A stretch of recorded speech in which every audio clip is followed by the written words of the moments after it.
Vishnu ശാലിനിയുടെ latest എപ്പിസോഡിൽ സത്യഭാമ വീണ്ടും ശ്യാമയോട് ചോദിക്കുകയാണ്, നീ എന്താ ഫോണിൽ കൂടി പറഞ്ഞത്? ഞാൻ വ്യക്തമായിട്ട് കേട്ടതാണ്. കള്ളം പറയുന്നതും വഞ്ചനയും മാത്രം ഈ സത്യഭാമ ചതിക്കില്ല, പറയടി എന്നും പറഞ്ഞിട്ട് ശ്യാമയെ പിടിച്ചങ്ങോട്ട് കുലുക്കുകയാണ്. അന്നേരം ശ്യാമ ഇങ്ങനെ അന്തം വിട്ട് നിൽക്കുകയാണ്. അന്നേരം പറയുമെന്ന് പറയുമ്പോൾ എന്താ ഞാൻ പറയേണ്ടത് എന്നിങ്ങനെ പെട്ടെന്ന് ഇങ്ങനെ ശ്യാമ ചോദിക്കുന്നുണ്ട്. അന്നേരം പപ്പി നിൻ്റെ മോളല്ല എന്നല്ലേ പറഞ്ഞത്, പിന്നെ ആരുടെ മോളാണ് പപ്പി എന്നിങ്ങനെ ചോദിക്കുമ്പോൾ ശ്യാമയ്ക്ക് പെട്ടെന്ന് മനസ്സിലൊരു കള്ള ഓടിയങ്ങ് വരുന്നുണ്ട്.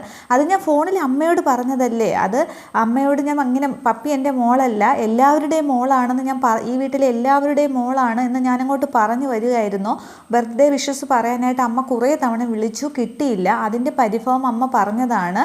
ഓരോരുത്തരായിട്ട് കുഞ്ഞിനെ അങ്ങ് വിളിച്ചുകൊണ്ട് പോവല്ലേ, അപ്പോൾ പിന്നെ കുഞ്ഞിനോട് എപ്പോഴാണ് അമ്മയ്ക്കൊന്ന് സംസാരിക്കാൻ പറ്റാത്തത് എന്നും പറഞ്ഞ് അമ്മ കുറേ പരിഭവമൊക്കെ പറഞ്ഞു. അതുകൊണ്ട് ഞാൻ എൻ്റെ മാത്രം മോളല്ല, ഈ വീട്ടിൽ എല്ലാവരുടെയും മോളാണ് എന്നാണ് ഞാൻ പറഞ്ഞത് സത്യാമ്മയെന്നിങ്ങനെ ഒരുവിധം പറഞ്ഞ് ശ്യാമ പറഞ്ഞങ്ങ് ഒപ്പിക്കുകയാണ്. അത് കേൾക്കുമ്പോഴാണ് സത്യഭാമയ്ക്ക് ആകെ അങ്ങ് ആശ്വാസമാകുന്നത്. ഒരു നെഞ്ചിലൊരു തീ അങ്ങ് അടങ്ങിയതുപോലെ ഭാമ അങ്ങ് കട്ടിലേക്ക് അങ്ങ് ഇരിക്കുന്നുണ്ട്, ഒരു ദീർഘശ്വാസമൊക്കെ വിട്ടിട്ട്. ഓ അതായിരുന്നോ മോളെ, നീ അതാണോ പറഞ്ഞത് എന്നിങ്ങനെ ചോദിക്കുമ്പോൾ അതെ അത്രയേ ഉള്ളൂ സത്യാമ്മയെന്ന് പറയുകയാണ്. തുടർന്ന് ശ്യാമ ഇങ്ങനെ ചേർത്ത് പിടിച്ചിട്ട് സോറി മോളെ, ഞാൻ ഒരു നിമിഷം എന്ന് പറഞ്ഞിട്ട് സാരമില്ല പോട്ടെ എന്നൊക്കെ പറഞ്ഞിട്ട് ശ്യാമയെ അങ്ങോട്ട് ചേർത്ത് പിടിച്ച് നെറ്റിയിൽ ഉമ്മയൊക്കെ കൊടുത്തിട്ട് സത്യഭാമയ്ക്ക് അന്നേരം അങ്ങ് ആശ്വാസമാകുന്നുണ്ട്. ഒരു നിമിഷം കൊച്ചുമകളല്ല എന്നറിഞ്ഞ് കേട്ടപ്പോൾ ഭാമയ്ക്ക് ആ ഒരു ഷോക്ക് ഉണ്ടായതാണ്. പിന്നീട് ഈ ശ്യാമ പറയുന്ന കള്ളം അങ്ങ് ഭാമ വിശ്വസിക്കുകയും ചെയ്തു. തുടർന്ന് ശ്യാമയ്ക്ക് ഒരു ഉമ്മയൊക്കെ കൊടുത്തിട്ട് സത്യഭാമ അങ്ങ് ഇറങ്ങി പോവുകയാണ്. വാതിൽക്കൽ എത്തിയിട്ടും ആശ്വാസത്തോടു കൂടി ഭാമ ഇങ്ങനെ തിരിഞ്ഞ് ശ്യാമയെ നോക്കുന്നുണ്ട്, എന്നിട്ടങ്ങ് പോവുകയാണ്. അതിന് ശേഷമാണ് ഈ ശ്യാമയ്ക്ക് ആകെ ഒരു ആശ്വാസം വരുന്നത്. ശ്യാമ ഒരു ദീർഘശ്വാസം വിട്ട് ആ കട്ടിലേക്ക് അങ്ങ് ഇരിക്കുകയാണ്.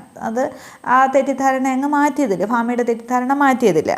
ഇതേസമയം താഴെ ഹാളിലാണെങ്കിൽ എല്ലാവരും വലിയ സന്തോഷത്തിലാണ്. വിഷ്ണുവിൻ്റെ കൈ പിടിച്ചങ്ങ് ഇന്ന് കളിക്കുകയാണ്. പപ്പി എവിടെ, കമലനും രാഘവൻ നായരും എല്ലാവരും ഓരോരോ വർത്തമാനം പറയും സന്തോഷത്തിൽ. അന്നേരം കാർത്തിക മനസ്സിൽ കരുതുകയാണ്, ഇവിടെ ഞാൻ ഒറ്റപ്പെട്ടു പോയല്ലോ എന്ന് പറഞ്ഞ് കാർത്തിക് ഇങ്ങനെ മുറ്റത്തേക്ക് ഇറങ്ങുന്നുണ്ട്. ഈ സമയത്ത് പപ്പിയാണെങ്കിൽ ഞാൻ സത്യ വന്നോ നോക്കട്ടെ എന്ന് പറഞ്ഞിട്ട് മുറ്റത്തേക്ക് ഇറങ്ങുമ്പോൾ ഒരു കാറ് വന്ന് നിൽക്കുകയാണ്. അന്നേരം സത്യയാണ് എന്ന് കരുതി പപ്പിയാണെങ്കിൽ ഓടിച്ചെന്ന് കാർ എൻ്റെ മുന്നിലേക്ക് നിന്നിട്ട് ഹായ് സത്യ വന്നേ എന്നും പറഞ്ഞ് കൈയും കൂട്ടി തുള്ളിച്ചാടി ഇങ്ങനെ നിൽക്കുകയാണ്. പക്ഷേ കാറിൽ നിന്ന് ഇറങ്ങുന്നത് മധുശ്രീയാണ്. മധുശ്രീയെ കാണുമ്പോൾ ഈ പപ്പിയുടെ മുഖം അങ്ങ് വല്ലാതാവുകയാണ്. ഈ പിറകെ വരുന്ന കാർത്തികയും മധുശ്രീയെ കാണുന്നുണ്ട്. പക്ഷെ മധുശ്രീയെ കാണുമ്പോൾ കാർത്തികയുടെ മനസ്സിലെ ഒരു പേടിയാണ്, എൻ്റെ ഒരൊറ്റ ഫോൺ കോളിലേ ഉള്ളൂ നിൻ്റെ ഈ നാടകമൊക്കെ തകരാനായിട്ട്, ഞാൻ പറയുന്നത് പോലെയൊക്കെ പ്രവർത്തിക്കണമെന്നൊക്കെ അന്ന് അമ്പലത്തിൽ വെച്ച് മധുശ്രീ പറഞ്ഞ കാര്യമൊക്കെയാണ് കാർത്തികയുടെ മനസ്സിലൂടെ പോവുകയും പേടിയൊക്കെ വരികയാണ് കാർത്തിക് മധുശ്രീയെ കാണുമ്പോൾ. തുടർന്ന് ഒന്നല്ലാതെ മധുശ്രീ ആണെങ്കിൽ ഈ പപ്പിയെ നോക്കിയിട്ട് ചിരി വരുത്തുകയാണ്. ഹായ് ബർത്ത്ഡേ ഗേൾ എന്നും പറഞ്ഞിട്ട് ഈ കവിളിൽ അങ്ങോട്ട് പിടിക്കുമ്പോൾ ബാഡ് ഗേൾ എന്ന് പറഞ്ഞിട്ട് ദേഷ്യത്തോടെ പറഞ്ഞിട്ട് പപ്പി ഓടിയങ്ങ് അകത്തേക്ക് കയറി പോകുന്നുണ്ട്. തുടർന്ന് മധുശ്രീ നീ എന്താ ഇവിടെ എന്നിങ്ങനെ കാർത്തിക ചോദിക്കുമ്പോൾ ഇവിടെ മുറ്റത്തൊരു പന്തലിടണം, അതിൻ്റെ അളവ് എടുക്കാനാണ് വന്നത്, നീ എന്താ ഇങ്ങനെ നോക്കുന്നത് എന്നും പറഞ്ഞിട്ട് മധുശ്രീ ഇങ്ങോട്ട് ചൂടാവുകയാണ്. അന്നേരം കാർത്തിക ഒന്നും മിണ്ടുന്നില്ല. തുടർന്ന് പറയുന്നുണ്ട് നീ അകത്തേക്ക് വന്നേ, നിന്നോട് എനിക്ക് അല്പം സംസാരിക്കാനുണ്ട് എന്ന് പറഞ്ഞിട്ട് മധുശ്രീ അങ്ങ് അകത്തേക്ക് കയറി പോവുകയാണ്. അന്നേരം കാർത്തിക ആകെ പേടിച്ച് നിൽക്കുകയാണ്. ഇനിയിപ്പോൾ എല്ലാവരുടെയും മുൻപിൽ വെച്ച് എൻ്റെ കാര്യം പറയാനാണോ, നീ ഇവിടെ നിന്ന് ഇറങ്ങി ഓടിയാലോ, അല്ലെങ്കിൽ വേണ്ട ഇത്രയും നേരം പിടിച്ചു നിന്നില്ലേ, എന്താണ് സംഭവിക്കുന്നത് നോക്കാം, ഇനി എന്താണാവോ അവൾക്ക് പറയാനുള്ളത് എന്നും പറഞ്ഞിട്ട് കാർത്തികയും പിന്നാലെ കയറുകയാണ്. അതേസമയം അകത്തേക്ക് പോകുന്ന പപ്പി എന്ന് പറയുകയാണ്, മുത്തച്ഛ ദേ ആ ബാഡ് ഗേൾ വന്നിട്ടുണ്ടെന്ന് പറയുമ്പോൾ എല്ലാവരും ഇങ്ങനെ വാതിൽക്കലേക്ക് നോക്കുകയാണ്, വിഷ്ണുവും രോഹിത്തും ഒക്കെ രാഘവൻ നായരും ഒക്കെ. അന്നേരമാണ് മധുശ്രീ അങ്ങോട്ട് അകത്തേക്ക് കയറുന്നത്. തുടർന്ന് ഗുഡ് മോർണിംഗ് അങ്കിളെ എന്നൊക്കെ പറഞ്ഞ് മധുശ്രീ കയറി വരുമ്പോൾ ആർക്കും അങ്ങോട്ട് അത്ര രസിക്കുന്നില്ല. രോഹിത്തും വിഷ്ണുവും കമലിനും വരെയൊക്കെ ദേഷ്യത്തോടെ നോക്കുകയാണ്. അന്നേരം നിന്നെ ആരാടി ഇങ്ങോട്ട് ക്ഷണിച്ചതെന്നിങ്ങനെ രാഘവൻ നായർ ദേഷ്യത്തോടെ ചോദിക്കുമ്പോൾ ഒരു നിമിഷം മധുശ്രീക്ക് ഉത്തരമില്ലാതെ നിൽക്കുമ്പോഴാണ് മോളിൽ നിന്നും സത്യഭാമ ഇറങ്ങി വരുന്നത് കാണുന്നത്. തുടർന്ന് പറയുകയാണ്, ദൈവം ക്ഷണിച്ചിട്ടാണോ നമ്മൾ അമ്പലത്തിൽ തൊഴുവാൻ പോകുന്നതെന്ന്. അന്നേരം സത്യഭാമയെ പ്രശംസിച്ച് അങ്ങോട്ട് തുടങ്ങുകയാണ്. ഭാമയ്ക്ക് നന്നായിട്ട് ബോധിക്കുന്നുണ്ട്. ഭാമ ഒന്നങ്ങ് പൊങ്ങുകയാണ്. തുടർന്ന് ചിരിച്ചുകൊണ്ട് ഭാമ ഇങ്ങനെ താഴേക്ക് ഇറങ്ങി വരികയാണ്. തുടർന്ന് പറയുന്നുണ്ട്, നമ്മളിപ്പോൾ എല്ലായിടത്തും ദൈവത്തെ കാണാനൊക്കെ അമ്പലങ്ങളിൽ പോകാറില്ലേ, അതുപോലെയാണ് ഞാനും വന്നത് എന്നിങ്ങനെ, എൻ്റെ ആരാധനാമൂർത്തി ഒന്ന് കാണാനാണ് വന്നത് എന്നിങ്ങനെ പറയുമ്പോഴത്തേക്ക് ഭാമ അങ്ങ് പൊങ്ങി പോവുകയാണ്. പക്ഷേ കമലനും രാഘവൻ നായരും രോഹിത്തും ഒക്കെ അയ്യേ എന്തുവാ ഇവള് പറയുന്നത് എന്നുള്ള രീതിയിൽ ഇങ്ങനെ പുച്ഛിച്ച് നിൽക്കുകയാണ്. വിഷ്ണുവും ഒക്കെ ആ ഒരു മനോഭാവത്തിൽ തന്നെ നിൽക്കുകയാണ്. തുടർന്ന് സത്യഭാമയെ കണ്ട ഉടനെ അങ്ങോട്ട് കാല് തൊട്ട് തൊഴുകയാണ് ഈ മധുശ്രീ. അന്നേരം അയ്യോ എന്ന് പറഞ്ഞ് പിടിച്ചൊക്കെ എഴുന്നേൽപ്പിക്കുന്നുണ്ട്. അന്നേരം എന്താ ഭാമ ഇതൊക്കെ എന്ന് ചോദിക്കുകയാണ്. അന്നേരം എത്രയോ പേര് നമ്മൾ ക്ഷണിച്ചിട്ടുണ്ട്, ഇവളും പങ്കെടുത്തോട്ടെ രാഘവേട്ട, ഈ ദിവസം ആരോടും ശത്രുത പാടില്ലെന്നല്ലേ പറഞ്ഞത്, അത് എല്ലാവർക്കും ബാധകമല്ലേ എന്ന് ചോദിക്കുകയാണ്. അന്നേരം രാഘവൻ നായർ അങ്ങോട്ട് അത് പിന്നെ ഭാമയെന്നും പറഞ്ഞ് വീണ്ടും നേരത്തെ പോലെ വഴക്കിന് വരുമ്പോൾ അച്ഛാ വേണ്ട എന്നിങ്ങനെ രോഹിത്ത് കാണിക്കുകയാണ്. അന്നേരം ഞാനൊന്നും മിണ്ടുന്നില്ല എന്നിങ്ങനെ ഇങ്ങനെ പൂട്ടി കാണിച്ച് രാഘവൻ നായർ ആംഗ്യം കാണിക്കുന്നുണ്ട്. തുടർന്ന് പറയുക, അന്നേരം ഈ സത്യഭാമ പങ്കെടുത്തോട്ടെ എന്ന് പറഞ്ഞ് കേൾക്കുമ്പോൾ മധുശ്രീ പറയുകയാണ്, അതാണ് ഭാമ ആൻറ്റി, എല്ലാവരുടെയും സമയോചിതമായ കാര്യങ്ങളൊക്കെ അറിഞ്ഞ് എല്ലാവർക്കും വേണ്ടി പ്രവർത്തിക്കും, അതാണ് എൻ്റെ ആരാധനമൂർത്തി, എൻ്റെ വിഗ്രഹമാണ്, മനസ്സിലെ വിഗ്രഹമാണ് എന്നിങ്ങനെയൊക്കെ പറയുമ്പോൾ ഭാമ ഇങ്ങനെ ആകെ സന്തോഷിച്ച് നിൽക്കുകയാണ്. അന്നേരം പൊന്നിയാണെങ്കിൽ ഭാമയുടെ അടുത്തേക്ക് വന്നെന്ന് പറയുന്നുണ്ട്. സത്യാമ്മയെ ഈ മധുശ്രീ സത്യാമ്മയെ കളിയാക്കുകയാണ്. അന്നേരം ആണോ, അങ്ങനെയാണോടി എന്ന് ചോദിക്കുമ്പോൾ അതെ, അല്ലാതെ പിന്നെ വിഗ്രഹമാണ്, പിന്നെ ആരാധനമൂർത്തിയാണ് എന്നൊക്കെ പറയുമോ, അപ്പോൾ സത്യാമ്മ ഒരു കല്ലാണ് എന്നല്ലേ അവൾ പറഞ്ഞത്. അന്നേരം അങ്ങനെയുണ്ടോ? അതേ സത്യാമ്മ, അങ്ങനെ തന്നെയാണ്, വിഷ്ണു കുഞ്ഞിനെ കല്യാണം കഴിക്കാൻ കിട്ടാത്തത് കൊണ്ട് അതിനെ കളിയാക്കുന്നതാണ്, വാശി തീർക്കുന്നതാണ്, അങ്ങനെയാണെന്ന് പറയുമ്പോൾ ഭാമ അതങ്ങ് വിശ്വസിക്കുന്നുണ്ട്. തുടർന്ന് ആ ഫ്ലെക്സ് ബാനർ നോക്കിയിട്ട് ആരാ സത്യാമ്മ ഈ സത്യ എന്നിങ്ങനെ മധുശ്രീ ചോദിക്കുകയാണ്. അന്നേരം പൊന്നി വീണ്ടും സത്യാമ്മയോട് പറയുകയാണ്, കേട്ടോ, സത്യാമ്മയെ വീണ്ടും കളിയാക്കാൻ വേണ്ടി തന്നെ അവൾ ചോദിക്കുന്നത്, സത്യ ആരാണെന്ന് അവൾക്ക് അറിയാമല്ലോ, സത്യാമ്മയെ ചൊറിയാൻ വേണ്ടി തന്നെയാണ് അവൾ ചോദിക്കുന്നത് എന്നിങ്ങനെ പറയുമ്പോൾ ആണോ എന്നിങ്ങനെ വീണ്ടും ഭാമ ചോദിക്കുകയാണ്. അന്നേരം അതെ, അത് തന്നെ എന്നിങ്ങനെ പൊന്നി വീണ്ടും വേല വെച്ച് കൊടുക്കുകയാണ്. അന്നേരം ഭാമയ്ക്ക് അങ്ങോട്ട് ദേഷ്യം വരുന്നുണ്ട്.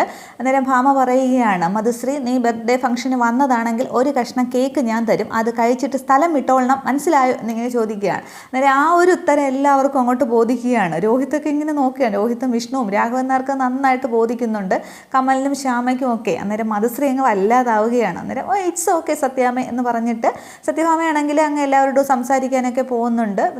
തുടർന്ന് മധുശ്രീ വിഷ്ണുവിനെ നോക്കുമ്പോൾ വിഷ്ണു അങ്ങ് മുഖം തിരിക്കുകയാണ്, എല്ലാവരോടും അവരുടേതായ കാര്യങ്ങൾ നോക്കി പോകുന്നുണ്ട്. തുടർന്ന് മധുശ്രീ ഇങ്ങനെ കാർത്തികയുടെ അടുത്തേക്ക് വന്ന് നിൽക്കുകയാണ്. അന്നേരം ശ്യാമ ഇങ്ങനെ ശ്രദ്ധിക്കുന്നുണ്ട്. എന്നിട്ട് നീ ഒന്ന് പുറത്തേക്ക് വാടി എന്നിങ്ങനെ ദേഷ്യത്തോടെ കാർത്തികയോട് പറഞ്ഞിട്ട് മധുശ്രീയും ഇറങ്ങുന്നുണ്ട്. പിന്നാലെ കാർത്തികയും പോവുകയാണ്. തുടർന്ന് പുറത്തേക്ക് വരുന്ന കാർത്തിക ചോദിക്കുന്നുണ്ട്, മധുശ്രീ നീ എന്തിനാ ഇപ്പം ഇങ്ങോട്ട് വന്നതെന്ന്. അന്നേരം എനിക്ക് വന്നല്ലേ പറ്റൂ, മുഹമ്മദ് മലയുടെ അടുത്തേക്ക് പോയില്ലെങ്കിൽ മല മുഹമ്മദിൻ്റെ അടുത്തേക്ക് വരും, അങ്ങനെ കുറേ പഴഞ്ചൊല്ലൊക്കെ പറയുന്നുണ്ട്. അന്നേരം അതൊക്കെ എന്തിനാ നീ ഇപ്പം എന്നോട് പറയുന്നതെന്ന് ചോദിക്കുകയാണ്. അന്നേരം ഇവിടെ ഒരു ഇല അനങ്ങിയാലെങ്കിലും നീ പറയണമെന്നല്ലേ പറഞ്ഞിട്ടുള്ളത്, നിനക്ക് തീരെ അനുസരണയില്ല, ഒരു കാര്യം തന്നെ നിന്നെ എത്ര തവണ ഓർമ്മിപ്പിക്കണം എന്നിങ്ങനെ ചോദിക്കുകയാണ്. അന്നേരം ഈ ബർത്ത്ഡേയുടെ കാര്യം നിന്നോട് പറയാത്തത് കൊണ്ടാണോ എന്നിങ്ങനെ കാർത്തിക ചോദിക്കുകയാണ്. അന്നേരം ഇടി കോപ്പേ അതൊന്നും അല്ല എന്നിങ്ങനെ പറയുകയാണ്. അന്നേരം ബർത്ത്ഡേ ഫംഗ്ഷനായിട്ട് ഇവിടെ പ്രത്യേകിച്ചൊന്നും സംഭവിക്കില്ല എന്നിങ്ങനെ കാർത്തിക പറയുകയാണ്. അന്നേരം അത് നീ മാത്രം പറഞ്ഞാൽ മതിയോ എന്ന് പറഞ്ഞിട്ട് ഇവിടെ ഒരു ശവം വീഴും എന്നിങ്ങനെ പറയുകയാണ്. അന്നേരം കാർത്തിക ആകെ ഭയക്കുന്നുണ്ട്.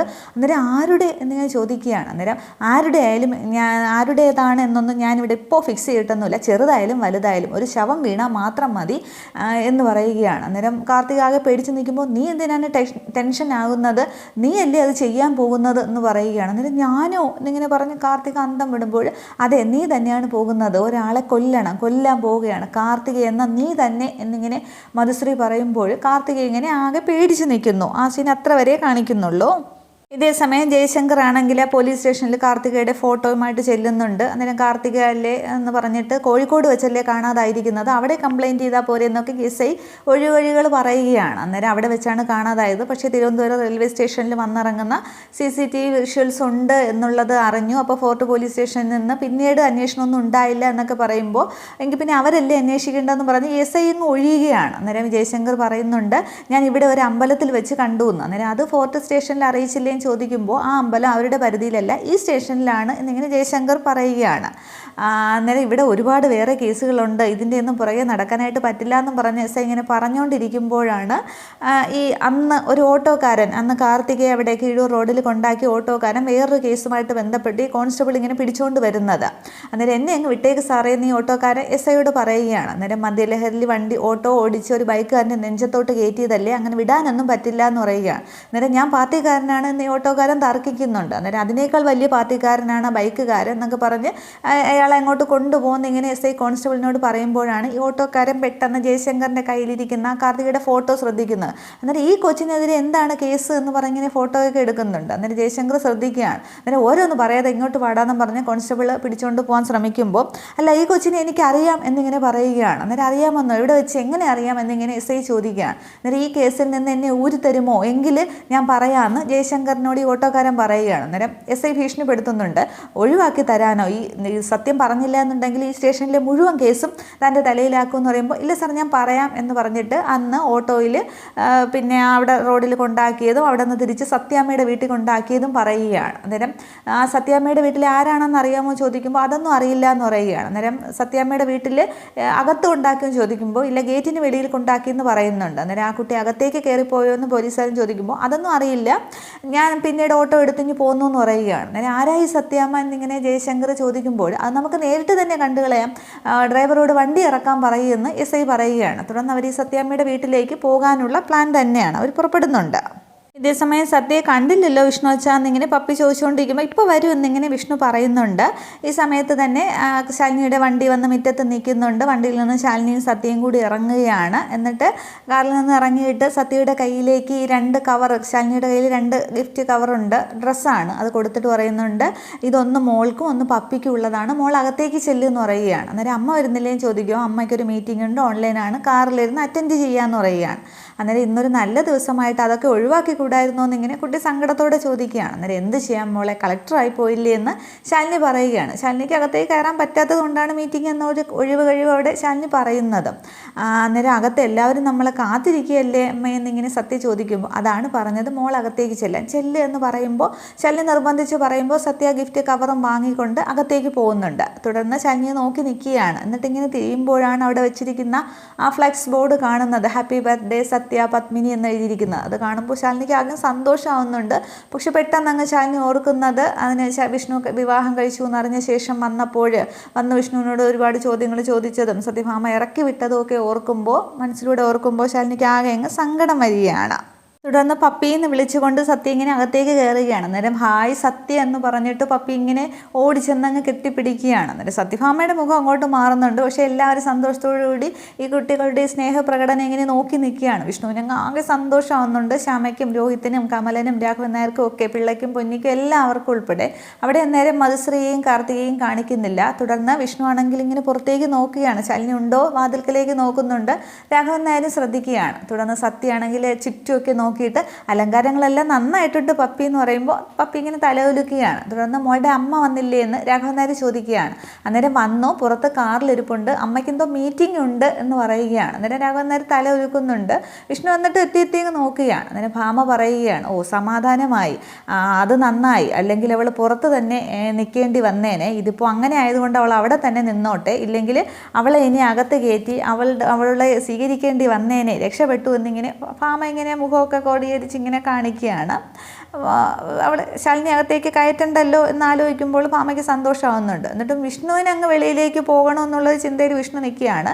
ഈ സമയവും ശാലിനി ആണെങ്കിൽ ആ വെളിയിൽ ഇങ്ങനെ കാറിൽ ഇങ്ങനെ ചാരി നിൽക്കുകയാണ്. ഇത്രയും ആകുമ്പോൾ എപ്പിസോഡ് അവസാനിക്കുന്നുണ്ട്. അപ്പോൾ എന്തായാലും അടുത്ത എപ്പിസോഡിൽ കേക്ക് മുറിക്കുന്ന പിറന്നാൾ ദിവസമാണ്. പക്ഷേ ശാലിനിയും അകത്തേക്ക് വിളിച്ചിട്ട് തന്നെയാണ് അവിടെ കേക്ക് മുറിക്കുന്നതൊക്കെ. അതൊക്കെ നല്ല എപ്പിസോഡുകളാണ്. അതിനിടയ്ക്ക് പോലീസുകാരെത്തും, കാർത്തികയെ തേടി പോലീസുകാരെത്തും, അതൊക്കെയുണ്ട്. നല്ല നല്ല എപ്പിസോഡുകളാണ്. അതൊക്കെ നമുക്ക് കാണാം. Okay, thank you.